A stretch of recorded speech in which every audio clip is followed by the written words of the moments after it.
అయినా పింఛన్ ఆపలే, జీతాలు ఆపలే, లేకపోతే పేదలకు జరిగే సంక్షేమ పథకం ఆపలే, రైతు బంధు పథకం ఆపలే. ప్రతి సన్నాసోడు ఇంకా రైతు బంధు వేస్తలేడు అన్నట్టు. పోయిన సంవత్సరం మార్చి 31 వరకు కూడా ఆ సన్నాసుడు రైతు బంధు వేయలే. ఫిబ్రవరి ఆఖరి వరకు మొత్తం రైతు భరోసా పథకాన్ని వేసే బాధ్యత మనది.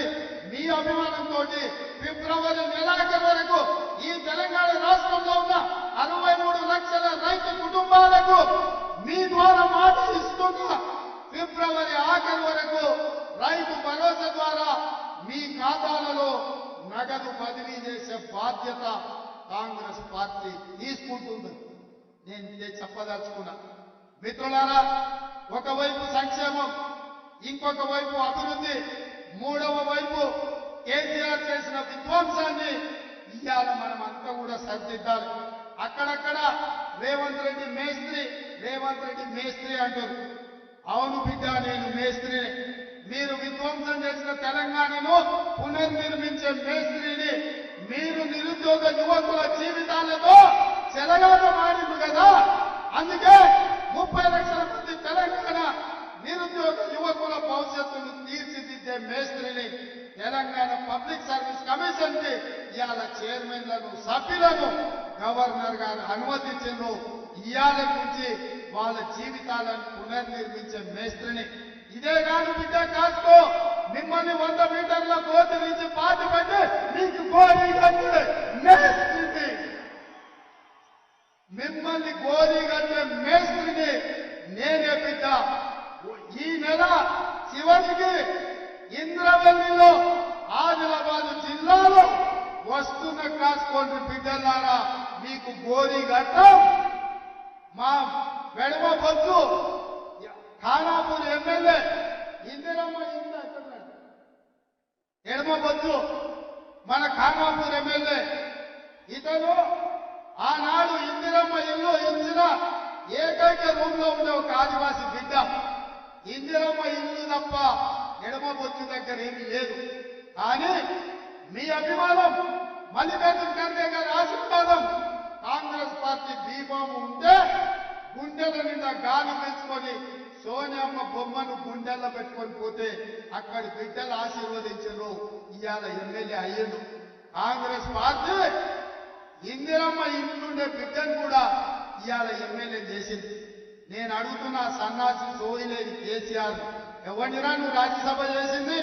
పార్థసారథి రెడ్డి కరోనా సమయంలో 1000 కోట్లు దోసుకున్నాం, రాజ్యసభ చేసినాం. రవిచంద్రాన్ని ఇంకొక ఆయన చేసినాం, గ్రానైట్ వ్యాపారం. దామోదర్ రావు అని ఇంకోను రాజ్యసభ చేసినాం. తెలంగాణ రాష్ట్రాన్ని దోసుకున్నాం. ఒక్కనన్నా ఇట్లాంటి ఎమ్మెల్యే చేసినాం అని నేను అడుగుతున్నా. ఆ రోజు ఏమన్నారు? ఇదే రేవంత్ రెడ్డి ఊళ్ళో పోయిండు. అవ్వా నీ పెన్షన్ ఎంత అన్నాడు. 2000 అన్నది.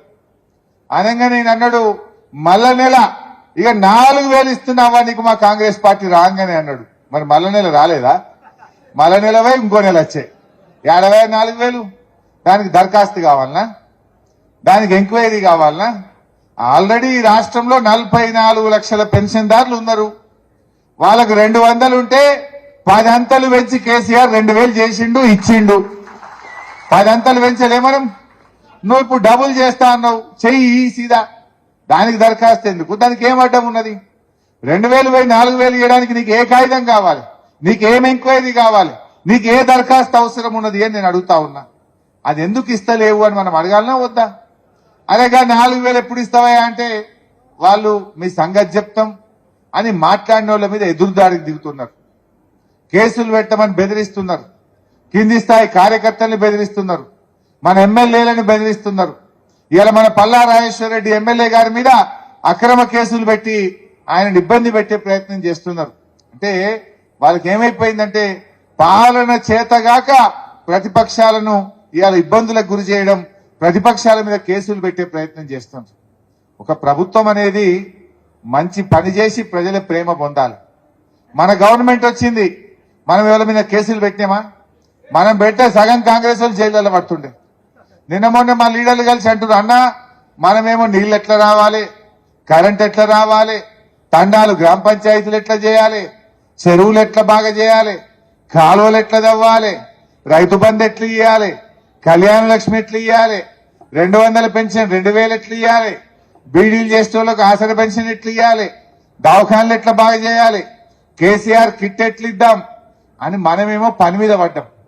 వాళ్ళు ఏం చేస్తుండ్రు, ఎవరి ముక్కులంటిక వీకుదాం, ఎవరి మీద కేసు పెడదాం, ఎవరిని తిప్పల పెడదాం, ఎవరిని జైల్లో పెడదాం అని లంగా ప్రచారాలు, అబద్దాలు, ఇబ్బందులు పెట్టేటువంటి దానికి వాళ్ళు పాల్పడుతున్నారు. కాంగ్రెస్ పార్టీ ప్రతిపక్షాల మీద దాడి కాదు, మీ హామీల అమలు మీద దృష్టి పెట్టాలని చెప్పి నేను కోరుతా ఉన్నా. ప్రజలు ఎప్పుడు సంతోషపడతారు? ప్రజలకు ఇచ్చిన మాట నిలబెట్టుకొని నువ్వు 4000 పెన్షన్ ఇస్తే ప్రజలు సంతోషపడతారు. నువ్వు 2 లక్షల రుణమాఫీ ఏకకాలంలో చేసి నీ మాట మీద నిలబెట్టే ప్రజలు సంతోషిస్తారు.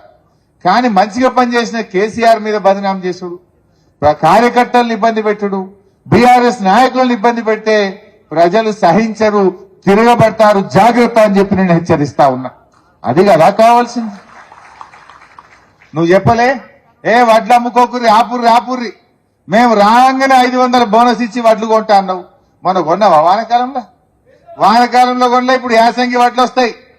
రేపు మళ్ళీ పార్లమెంట్ ఎలక్షన్ కోడ్ వస్తుంది, మళ్ళా రేపమంటావు అరే ఎలక్షన్ కోడ్ వచ్చింది బోనస్ ఇయ్యరాదని మళ్ళీ చేతులు లావడతావు.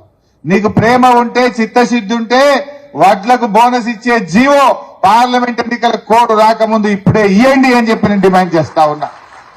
పార్లమెంట్ ఎన్నికల లోపు వడ్ల బోనస్ మీద జీవో ఇయ్యి, ఈ నెల 4000 పెన్షన్ ఇయ్యి, ఇప్పుడే 2 లక్షల రూపాయల రుణమాఫీ నువ్వు ఇచ్చిన మాట ప్రకారంగా డిసెంబర్ 9కి ఇస్తా అన్నావు, కనీసం ఇప్పుడైనా ఇవ్వమని చెప్పి నేను అడుగుతా ఉన్నా. ఇవి అడిగితే దాడికి దిగే ప్రయత్నం చేస్తున్నారు. ప్రజలకు ఏం కావాలి? మనం చెప్పింది చేయలేదా? మనం చెప్పింది చేసినాం, చెప్పని కూడా చేసినాం.